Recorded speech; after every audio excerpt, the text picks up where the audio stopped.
ओम यजुर्वेद अध्याय 1 मंत्र 30।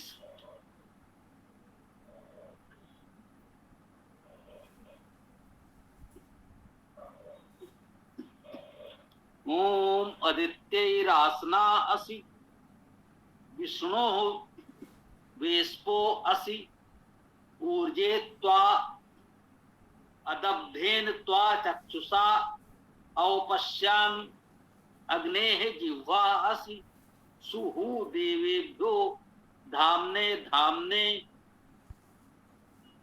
मे भव यजुषे यजुषे।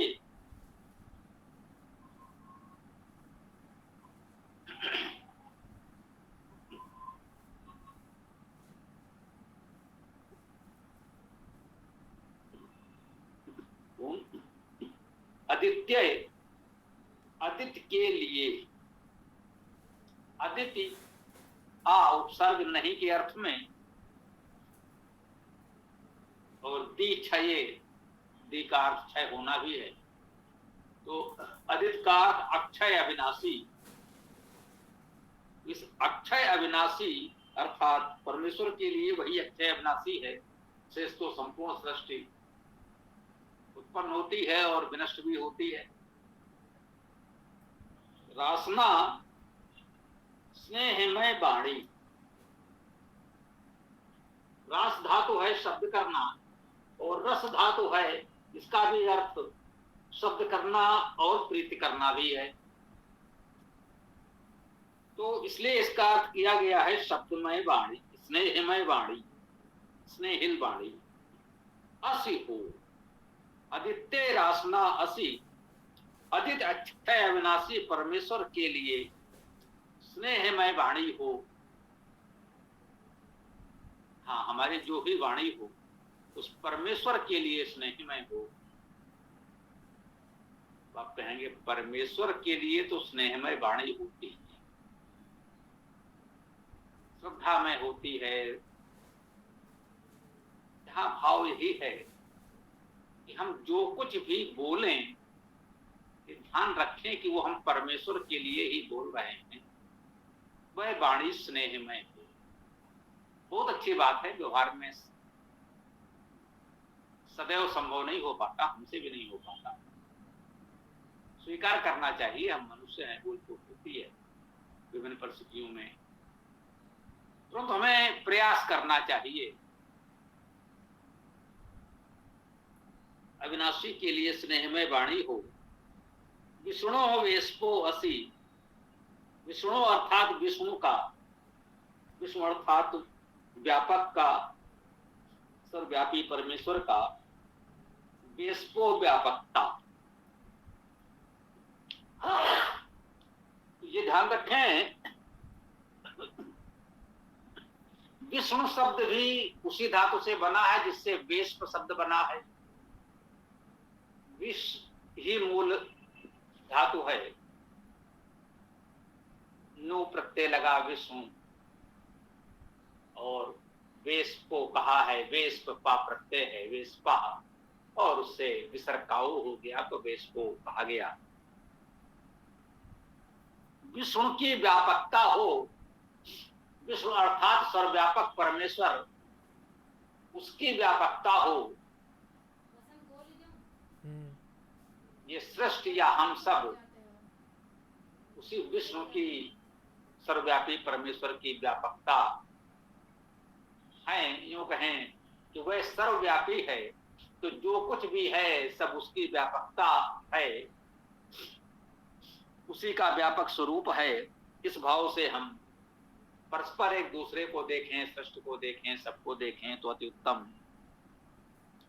ऊर्जे त्वा, ऊर्जे ऊर्जा के लिए, त्वा तुमको, अदब्धेन, अदब्ध आ उपसर्ग है, दभ धातु है, निंदा करना, हिंसा करना।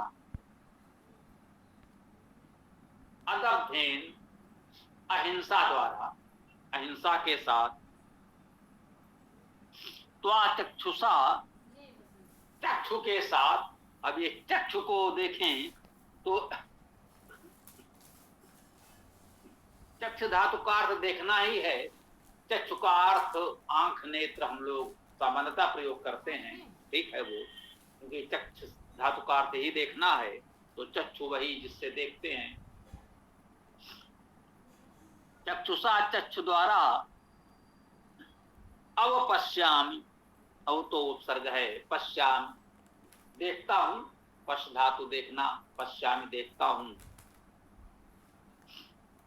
अदब्धेन त्वा चक्षुषा अवपश्यामि, और उपसर्ग का अर्थ नीचे से भी होता है, नीचे की ओर, पश्यामि देखता हूं, नीचे की ओर देखता हूं। अदब्धेन चक्षुषा, अहिंसक दृष्टि से, अहिंसक दृष्टि से नीचे की ओर देखता हूं, विनम्रता का प्रतीक है। अहिंसा की बात तो कही ही गई, नेत्रों में भी हम किसी को देखें तो अहिंसक दृष्टि से देखें, किसी को हिंसित करने,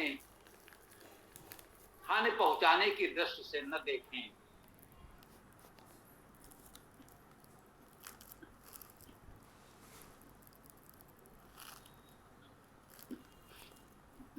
अग्नि है जिह्वा असि, अग्नि की जिह्वा हो। अग्नि हम लोग जानते हैं एक धातु है, गति करना अर्थ है, अग्नि धातु से ही अग्र शब्द बनता है। अग्रणी हो, प्रगतिशील हो, अग्नि है अग्नि का, उस अग्रणी का जिह्वा हो, उस अग्रणी की जिह्वा हो। जिह्वा हम लोग वैसे तो समझते ही हैं, जैसे यहाँ चक्षु आया नेत्र के लिए, तो जिह्वा भी वही है।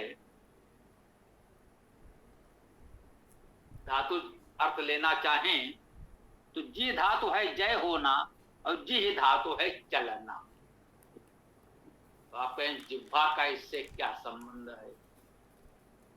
जिह्वा चलती है, हम लोग बोलचाल में प्रयोग करते हैं, इनकी जिह्वा बहुत चलती है। गत्यर्थक धातु में चलने के अर्थ में होती, उसका केवल यही अर्थ नहीं होता है कोई व्यक्ति या वस्तु एक स्थान से चलकर दूसरे स्थान पर पहुंच जाए। वहां गतिशीलता का भाव होता है, और विभिन्न रूपों में ये गति हो सकती है। जैसे इसकी जिह्वा बहुत चलती है, यहाँ भाव बोलने का है, लेकिन हम लोग कहते हैं चलती है। जिह्वा की गति से ही सभी उच्चारण होते हैं, ये तो बिल्कुल सत्य है। ये वर्णोच्चारण शिक्षा में भी हम लोगों ने पढ़ा।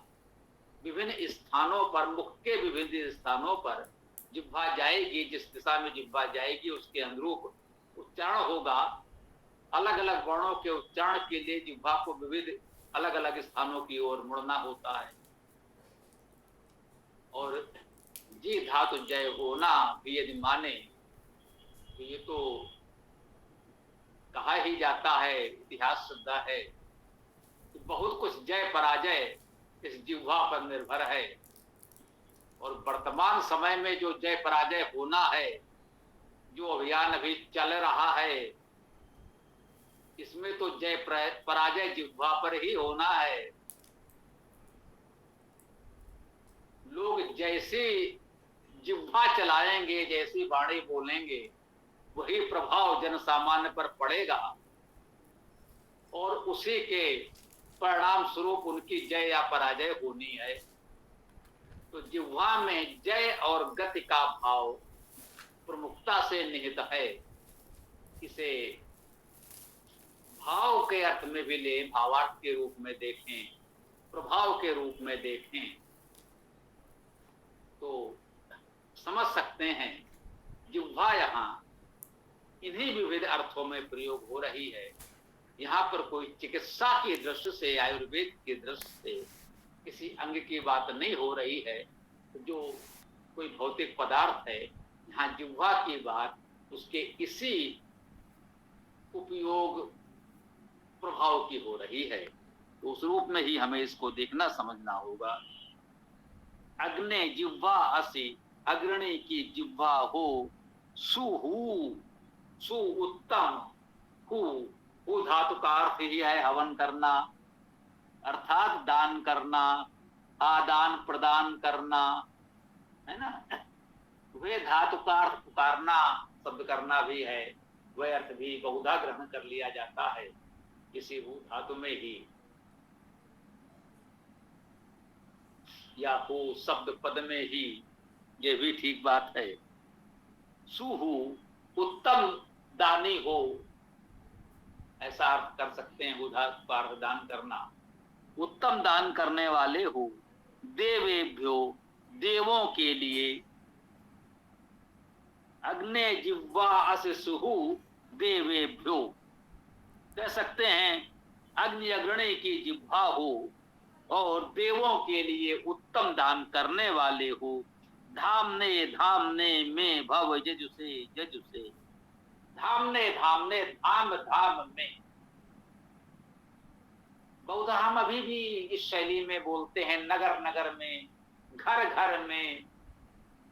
हम लोगों ने भी एक छोटा सा निवेदन आप सबसे किया है, घर घर वेद जन जन वेद, इसी प्रकार से कहा है, पुनरुक्त किया है, उसका भाव हम समझ रहे हैं। घर घर वेद जन जन वेद, उसी प्रकार से कहा गया। धामने धामने, धाम धाम में, जितने भी धाम हैं सब में धा धातु का अर्थ धारण करना। तो धारण में, या जो लोगों को धारण करे उस धाम में, धाम छोटा सा घर भी हो सकता है, संपूर्ण पृथ्वी भी हो सकती है। जो कोई लोगों को धारण करे, जहां लोगों का निवास है, जहां लोग सुखपूर्वक रह रहे हैं, उस धारण करने वाले व्यवस्था को धाम कहते हैं। भवन को धाम कहा जाता है लौकिक भाषा में। तो धामने धामने धाम धाम में मेरे या मेरे लिए भव हो जाओ। वो धातु से भव, वर्तमान मध्यम पुरुष एक वचन की क्रिया भव अर्थात हो जाओ। धाम धाम में मेरे लिए हो जाओ। और यजु से यजु से, यजु से यजुस में, यजुहु यज धातु का अर्थ देव पूजा संगति दान करना। यजुस, इस यजुर्वेद के मंत्रों को यजुस भी कहते हैं, तो इस रूप में भी ले सकते हैं। यजुर्वेद के मंत्रों में, यजुर्वेद के सभी मंत्रों में यजुसे यजुसे और देव पूजा संगति दान जैसे उत्तम कर्मों में मेरे हो जाओ। धाम धाम में ये यजुस हो, यजुस पारायण हो, पाठ हो, स्वाध्याय हो, मेरे धाम धाम में यजुस यजुस में तुम हो। वह परमेश्वर जो अक्षय अविनाशी परमेश्वर, प्रारंभ में कहा आदित्य है, आदित्य अक्षय अविनाशी के लिए वह परमेश्वर हमारे धाम धाम में, यजन यजन में, यजुस यजुस में, सभी यजुसों में, हमारे संपूर्ण जीवन में व्याप्त हो। वह सर्वव्यापी है। हम उसकी अनुभूति प्राप्त करें, उसे अनुभव करें, ग्रहण करें, जीवन में अपना लें, सदैव उसका सानिध्य उपस्थिति हम अनुभव करें। यही भाव हम इस मंत्र से ग्रहण कर सकते हैं। हम यहाँ इस चर्चा को विराम दें। अब आप लोग जो भी प्रश्न विचार आज प्रस्तुत करना चाहें रख सकते हैं। ओम खम।